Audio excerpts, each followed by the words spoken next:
এবার আমাদের প্ল্যান ছিল হচ্ছে একদিন চটকপুর, দুদিন দার্জিলিং। এই রোডটাতে আমি গত 3বার দার্জিলিং গেছিলাম, একবারও যাইনি। এটা অন্যরকমই পুরো ভাইব নিতে নিতে গেলাম। এমবস দেখে অনেকে নিজের অকাত দেখিয়ে দিল, তাই আমরা দফা 406 গানটা চালিয়ে দিলাম, আর ও আমার কাঁধে হাত দিয়ে নিজের অকাতটা দেখালো, ঠিক আছে। আর প্রথমবারের মতো পৌঁছে গিয়ে আমরা দেখলাম পাহাড়, ভাই সেই ফিল একটা লাগলো, কিন্তু তখনও অবধি গরম ছিল, অতটা ঠান্ডা লাগেনি। এই ট্রিপে ঠান্ডা নিয়ে ভাই বিশাল প্যারা খেয়েছি, বিশাল। তারপরে আমরা রাস্তায় আবার জার্নি শুরু করলাম, এক জায়গায় থামলাম, মোমো খেলাম। মোমোগুলো শেপ কলকাতা থেকে একটু অন্যরকম, আর অ্যাকচুয়ালি মোমোগুলো খেতে খুবই ভালো। এটা ছিল হচ্ছে চিকেন মোমো। ওই যে অনেকেতে আমার চ্যানেলে খাওয়ার আর কি লোকে দেখতে খুব পছন্দ করে, তাই ওকে বললাম যে রিভিউ দে। তা ও রিভিউ দিল, দিয়ে বললো যে আমরা খাই, তোমরা সাবস্ক্রাইব করো। এরকমই বলছে আর কি। ভাই 5 বন্ধু একসাথে বেরিয়েছি, কি আর বলবে। তারপরে আমরা নেমে যাই হচ্ছে ডাউহিলে। এখানে একটুখানি ভয়েস ওভারটা আমি বন্ধ করব, জাস্ট ফিল নাও জায়গাটা।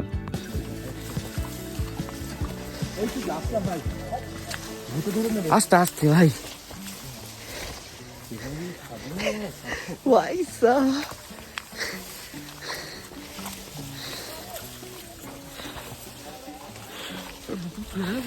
হ্যাঁ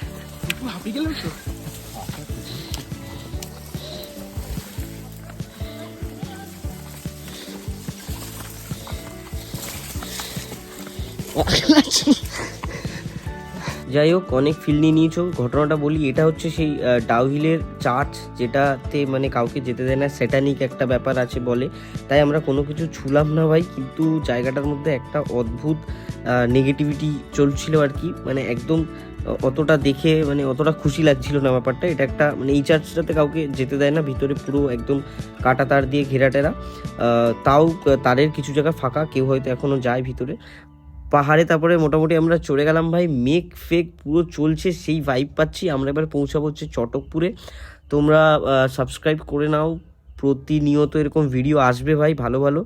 যাই হোক, রাস্তা দেখো ভাই, সেই রাস্তা। চটকপুরের রাস্তাটা অনেকটা খারাপ। এখন আমরা মোটামুটি এন্ট্রি করে ফেলেছি দার্জিলিংয়ের মধ্যে। এবার আমরা চটকপুর পৌঁছাবো, ওখানে আমাদের একদিনের স্টে আছে। আর এই রাস্তার মানে বলে না যে জার্নিরই মজা নাও ভাই, ডেস্টিনেশনের মজা না, জার্নির মজা হয়, ঠিক আছে। আমরা জার্নির মজা নিতে নিতে পৌঁছাচ্ছি। তোমরা মোটামুটি সাবস্ক্রাইব করো, থাকো। প্রতিনিয়ত এরকম ব্লগস আসবে, আরও 5টা 7টা আসবে হয়তো। যাই হোক, ওকে বাই।